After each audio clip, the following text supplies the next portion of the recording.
नमस्कार, आप देख रहे हैं स्वाभिमानी न्यूज और मैं हूं आपके साथ ज्योतिका। आइए रुक करते हैं फटाफट खबरों की ओर। मुख्यमंत्री मोहन यादव 24 नवंबर को मुंबई से अपनी पहली अंतर्राष्ट्रीय यात्रा पर रवाना होंगे, जिसमें वे यूके और जर्मनी के विभिन्न उद्योगपतियों और निवेशकों से मुलाकात करेंगे। ये यात्रा फरवरी 2025 में मध्य प्रदेश में आयोजित होने वाले ग्लोबल इन्वेस्टर समिट के मद्देनजर की जा रही है।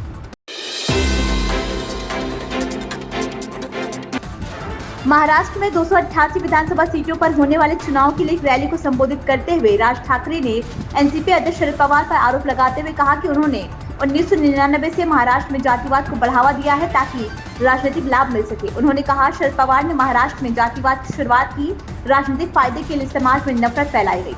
पहले ब्राह्मणों और मराठों के बीच जातिवाद को बढ़ावा दिया गया, अब मराठों और ओबीसी के बीच भी ऐसा किया जा रहा है। मुंबई में बांग्लादेशी और रोहिंग्याओं की आबादी तेजी से बढ़ रही, जो शहर की सामाजिक अर्थव्यवस्था को प्रभावित कर रही है।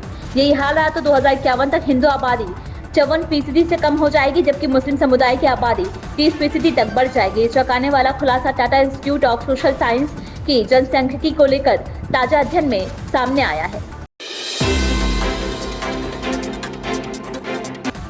केंद्रीय गृह मंत्री अमित शाह ने कहा कि मैं उद्धव ठाकरे जी से पूछना चाहता हूं कि क्या वे कांग्रेस के नेता राहुल गांधी से कह सकते हैं कि वह वीर सावरकर के लिए 2 शब्द बोल दे।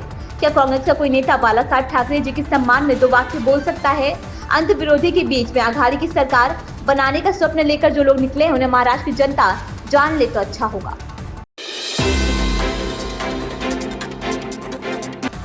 भारत के पुशअप मैन रोहतास चौधरी ने पाकिस्तान को धूल चटा दी। दरअसल उन्होंने 27.875 किलोग्राम वजन के साथ एक पैर पर 1 घंटे में 704 पुशअप करके वर्ल्ड रिकॉर्ड बनाया है। इसी के साथ उनका नाम Guinness book world of record में दर्ज किया गया है। इससे पहले 27.200 किलोग्राम वजन के साथ 584 पुशअप के साथ यह रिकॉर्ड पाकिस्तान के नाम था। चौधरी ने 1 महीने के भीतर पाकिस्तान के पुशअप मैन का रिकॉर्ड तोड़कर नया वर्ल्ड रिकॉर्ड अपने नाम किया है। कर्नाटक में किसानों की जमीन पर वक्फ बोर्ड के दावे का विवाद अभी खत्म नहीं हुआ है कि अब केरल में भी 400 एकड़ से ज्यादा जमीन पर वक्फ बोर्ड ने दावा कर दिया है। वक्फ बोर्ड के दावे से केरल की राजनीति में घमासान शुरू हो गया। भाजपा नेता और केंद्रीय मंत्री सुरेश गोपी ने कहा है कि उनकी सरकार वक्फ विधेयक को संसद में पास कराकर इस क्रूरता को खत्म करेगी।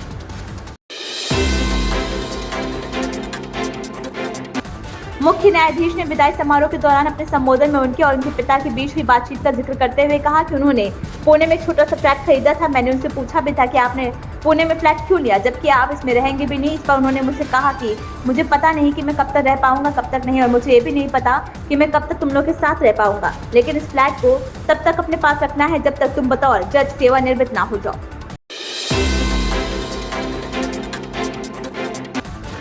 जम्मू कश्मीर के बारामूला जिले के सोपोर में सुरक्षा बलों और आतंकवादियों के बीच मुठभेड़ में एक आतंकवादी मारा गया। सोपोर में 24 घंटे से भी कम समय में सुरक्षा बलों ने एक आतंकी को ढेर कर दिया।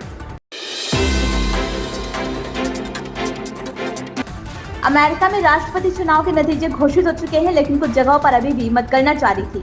इनमें से एक एरिजोना भी था। शनिवार को घोषित हुए नतीजों में डोनाल्ड ट्रंप ने एरिजोना में भी जीत हासिल की। इसके साथ ही राष्ट्रपति चुनाव में 7 स्विंग राज्यों में जीत दर्ज कर डोनाल्ड ट्रंप ने इतिहास रच दिया।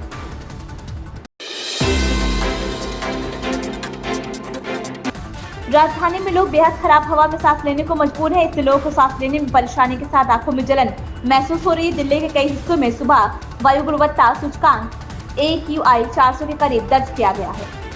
इन खबरों में बस इतना ही। बने रहिए स्वाभिमानी न्यूज के साथ।